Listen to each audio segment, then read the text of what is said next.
Hello brothers and sisters, welcome to yet another episode here on Dangerous African Confessions HD. In this episode, we bring to you the continuation of the confession from our dear sisters, who talked to us in the previous episode about how she and one pastor had gone to Benin for dark powers and spirits to perform healing in the country.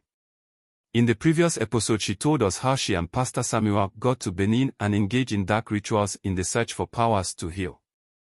Let us now go and listen to what happened when they returned to Ghana. But, don't forget to subscribe if this is your first time, like and share this video so others can listen to it as well. And also hit the notification bell, so you will be notified anytime we upload videos of this nature. When we returned to Ghana, Pastor Samuel and I were transformed. After about some time back home, we realized that we possessed newfound abilities that astonished those around us. People flocked to us for healing. They were drawn by the aura of power that surrounded us. The exhilaration of newfound powers quickly transformed into a relentless hunger for more. The river goddess demanded sacrifices. Rituals that would strengthen our bond and ensure that we maintained the abilities we had acquired. The ultimate test of our loyalty came when the goddess demanded sacrifices that struck at the very heart of our lives, and indeed it had to do with our families. The culmination of our sacrifices came when the goddess demanded an ultimate offering. We need to make a human sacrifice that would solidify our power indefinitely. Pastor Samuel and I began to notice that our families were becoming obstacles in our quest for power. The goddess whispered in our ears, suggesting that we needed to eliminate those who could hinder our ambitions. It was a chilling thought, but the allure of power clouded our judgment. The decision weighed heavily on both of us. We discussed potential candidates, people who posed threats or could expose our dark practices. Ultimately, it came a point where each of us needed to make or choose someone that we were going to use for the sacrifice. The time that my turning point came was when Pastor Samuel's younger brother fell ill. The goddess spoke through visions, suggesting that his life could be exchanged for greater power. In a moment of weakness, Samuel made the unthinkable choice to perform a dark ritual that would end his brother's life. I watched in horror as he prepared for the sacrifice, but I felt powerless to stop him. That time when he was supposed to make the sacrifice, I chose to stay home and not come out to even be with him in any way. I knew what he was going to do at the riverbank where he had been shown back here in Ghana for him to go and do the ritual. The ritual was supposed to be performed underneath a new moon. He had lured his brother to the riverbank under false pretenses. There were some directions that he could actually do for him to recover. So not knowing what Samuel had in mind, he agreed to go with him so he can have his freedom. As he stood there unsuspecting, Pastor Samuel will perform the final ritual. Chanting and invoking the goddess's name as it took his very essence or soul in a frenzy of desperation and fear.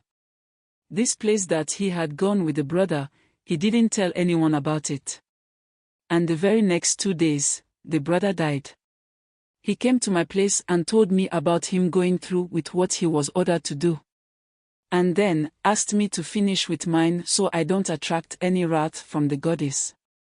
In that moment, I felt an immense surge of power wash over me, but it was swiftly followed by an overwhelming sense of dread. It was as if I was being forced to go ahead with the sacrifice. But the problem was, I had not even made up my mind on who I was going to use for the sacrifice. Things actually started not making sense for me anymore. I didn't understand why after we were made to go through a lot of rituals and sacrifices, she would still demand that kind of sacrifice. You see, brother, the other sacrifices that we had made before getting to this point was that Pastor Samuel was instructed to renounce our Christian faith. This act severed his ties with the church community and isolated him further in our dark journey. I stood there right before me as he declared his allegiance to the river goddess instead of Christ. Then again, we had to make certain covenants with darkness. We entered into a covenant with the goddess, promising to serve her in exchange for continued power. This I can tell you that, it involved performing dark rituals in secret healing sessions that required us to channel her energy through malevolent means, often leaving those we healed in a state of dependency on us. This brings me to a point where I want to stress and tell you why people feel so attached to their pastors and sometimes even will fight knowing very well what he might have done is wrong. Once you go to these churches, you are bound or tied to these dark sources, and so it becomes difficult to denounce or leave these churches. That is one of the most dangerous things when it comes to pastors who have gone into such covenants. You will never understand it or believe it when we say things like this.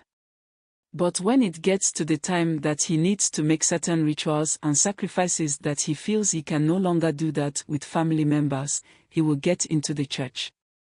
Because the church members are many, and so when someone dies, it is not surprise. That is the disguise they operate from. This is because you might not believe it when even it is being said that he or she is responsible for the person's death. You see, when it came to rituals with this deity, there were some rituals that we used to do every now and then. It was performed every 3 months. Every 3 months, we gathered at the riverbank under the cover of darkness. We would bring offerings, usually small animals, and perform rituals that involve chanting and invoking the goddess's name. Each ritual required us to spill more blood, either from animals or from ourselves. It got to a time where I did cut ties with childhood friends and even distanced myself from my parents, who expressed concern about my well-being. But they never had any idea what was going on with me. The fact that I wanted more power to do what I was doing had landed me into situations that I cannot do anything about. Each step along this path led me further into darkness and away from the light I once cherished. The sacrifices became increasingly grotesque, each one demanding more than I was willing to give. As I reflect on these actions, I am haunted by the ghost of my grandmother that I betrayed and lost along the way. It got to a time I nearly lost my senses. But honestly, Pastor Samuel is still doing his ministry and people are really hailing him as a true man of God. Yet, as time passed, I began to realize the true cost of my ambition. The darkness that had once seemed alluring now haunted me. Nightmares plagued my sleep, and I felt the river goddess's presence looming over me, demanding more than I was willing to give. My soul felt tethered to her whims, and I feared that one day she would come to collect. In moments of clarity, I longed for redemption, the kind that only true faith and honesty could offer. But I was trapped in a web of deception and darkness. My confession is not just a warning, it is a plea for those who seek power without understanding its consequences. The allure of darkness may seem enticing, but it comes at a price far greater than one can imagine. I just wish that one day, my brother and friend will come back to who truly sent him before it is too late for him. The journey back to redemption will be long and fraught with challenges, but it is one that I know I must undertake if I ever hope to reclaim my soul from the clutches of darkness. Thank you, and I hope I have been a blessing to someone. Don't forget to please subscribe, share and like our videos. Kindly hit the notification bell so you will be the first to get notification to our videos when we upload.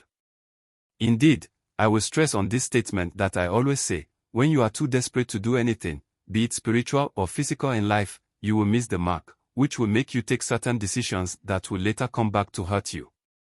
Listening to our sister, you will realize that she had no need to go on with whatever she went in for. Your grandmother leaving you to continue with the herbal medicine that she used to do. Amongst all her grandchildren and even her children, she chose to leave behind you what she did on this earth. And you think there was something else that she needed to have given you. I tell you that, if you don't learn how to control your desire, and listen to your inner self and the spirit of the good spirit of the highest, it will lead you to do things that on the face value, you might not see anything wrong with it. Until it starts to hurt you yourself and sometimes your whole family. You see, at this point with what we do, I do have to say to you our listeners and subscribers to be very honest and careful with the kind of people we associate with and goes on to offer simple and short road to your problems. Please be very careful when dealing with such a person. Please let us wake up and know that the devil is right beside us, and is the very pastors that we go to for prayers and help. He or she can definitely be an agent of the devil himself.